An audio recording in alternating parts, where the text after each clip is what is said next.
Mheshimiwa Rais, tuko hapa kuanza safari ya mjadala wa namna ya kuhama kutoka katika nishati isiyo safi ya kupikia na kwenda kwenye nishati safi.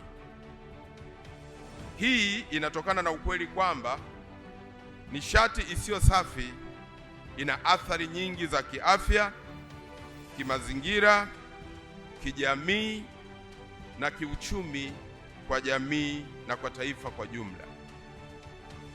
Safari hii inahusisha ushiriki wa wadau mbalimbali kwa sababu swala la nishati ya kupikia ni muhimu na ni muhimu kwetu sote. La kwangu mimi ni shukurani. Shukurani kwa kukubali kuja kushiriki nasi. Shukurani kwa uongozi wako kwenye jambo hili.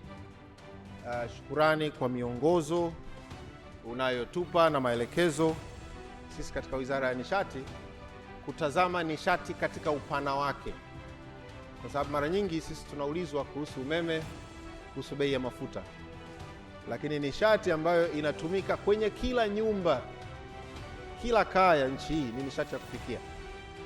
Kwa uhakika, uwe tajiri, fukara, lazima kupikwe aidha mara 3 au hata mara 1.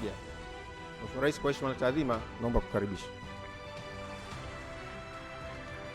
Napenda kuipongeza Wizara ya Nishati chini ya Mheshimiwa January Makamba kwa kuandaa mjadala huu muhimu ambao nimefarijika sana kuungana nanyi. Mjadala huu umekuja wakati muafaka, kwani hivi sasa dunia inahamasisha matumizi ya nishati safi na salama kama suluhisho la kukabiliana na athari za mabadiliko ya tabia nchi na madhara ya kiafya yatokanayo na matumizi makubwa ya nishati isiyo safi inayojumuisha kuni na mkaa.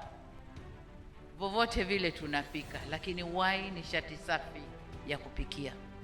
Kwa sababu njia tunazopikia sasa inaleta changamoto za kiafya, lakini pia changamoto za kimazingira. Tatizo tunalopigia kelele sasa Dar es Salaam kwa mfano, mgao wa maji, upungufu wa maji, ni swala la kimazingira lililosababishwa na ukataji wa miti kutafuta nishati ya kupikia. Sasa serikali katika mpango wake wa miaka 5 2021 mpaka 2026 tuna kitu tumeweka Human Capital Development, na katika component ile kuna mambo kadhaa tuliyoyaweka, na kama kweli tutalifanyia kazi swala hili la mwendelezo wa rasilimali watu au maendeleo ya watu, tunaweza component moja kufanyia kazi ni hii.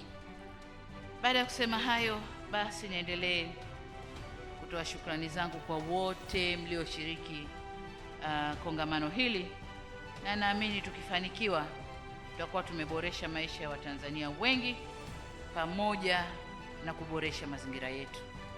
Sasa baada ya kusema hayo, niseme rasmi kwamba mjadala wa kitaifa wa nishati safi ya kupikia sasa umefunguliwa rasmi.